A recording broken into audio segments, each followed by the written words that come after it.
உளுந்தங்கஞ்சி செய்ய தேவையான பொருட்கள் என்னென்னு பார்க்கலாம். உளுந்து 1 கப்பு, வெல்லம் 1/2 கப்பு, ஏலக்காய் தூள், சுக்குத்தூள் ரெண்டையும் ஒன்றா நான் பொடி பண்ணி வச்சுருக்கேன்.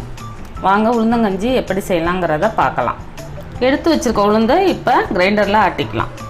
எடுத்து வச்சுருக்க உளுந்தம்பருப்பை இப்போ நைஸாக ஆட்டிக்கலாம். உளுந்த மாவை இது மாதிரி ஆட்டிட்டு தண்ணி தேவையான அளவுக்கு நல்லா தண்ணியாக கரைச்சிக்கணும். இதுக்கு தண்ணி வந்து அளவெல்லாம் கிடையாது, இந்த அளவுக்கு தண்ணியாக கரைச்சிக்கோங்க. இப்போ வாங்க அடுப்பை பற்ற வச்சு இது அடுப்பில் வைக்கலாம். அடுப்பை பற்ற வச்சு அதை வச்சு நல்லா உளுந்த மாவு வெந்ததுக்கப்புறம் வெல்லம்லாம் போட்டுக்கலாம். இப்போ வந்து அடுப்பில் கை விடாமல் கிண்டிக்கிட்டே இருக்கணும். உளுந்து இந்த பாருங்கள் எடுத்து வச்ச அளவே வந்துருச்சு பாருங்கள். இந்த அளவுக்கு வெந்திருக்கணும். தண்ணியாக நம்ம கரைச்சி வச்சோம். இது எப்படி எவ்வளோ கெட்டியாக வந்திருக்கு பாருங்கள். இந்த இப்படி வரும்போது வெல்லத்தை போட்டு கலக்கணும். அது பனை வெல்லமாக இருந்தால் உடம்புக்கு ரொம்ப நல்லது. நான் வேறு ஒரு ஏனத்துக்கு மாற்றிட்டேன், ஏன்னா அது பொங்கி ஊற்றுச்சு சின்ன கிண்ணமாக இருந்ததுனால.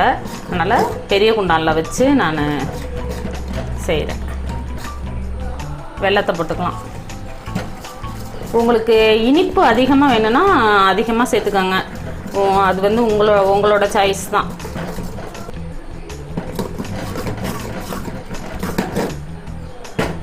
தேங்காய்ப்பூ உங்களுக்கு வந்து பிடிக்கும் அப்படின்னா தேங்காய்ப்பூ சேர்த்துக்கோங்க.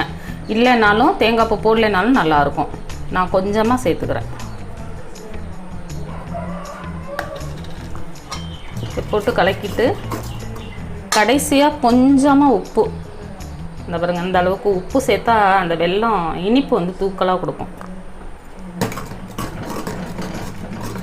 அப்புறம் நம்ம இந்த ஏலக்காய் சுக்கும் பொடி பண்ணி வச்சுருக்குது, ஏலக்காயும் சுக்கையும் பொடி பண்ணி வச்சுருக்கேன், அதை போட்டுடலாம். சும்மா ஒரு 2 நிமிஷம் அடுப்பில் இருந்தால் போதும். வாங்க இப்போ உளுந்தங்கஞ்சி ரெடி ஆகிடுச்சு, இறக்கிடலாம்.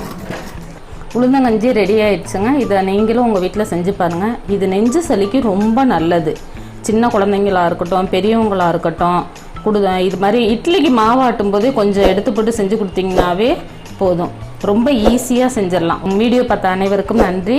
எங்கள் சேனலை சப்ஸ்கிரைப் பண்ணாதவங்க சப்ஸ்கிரைப் பண்ணிக்கோங்க.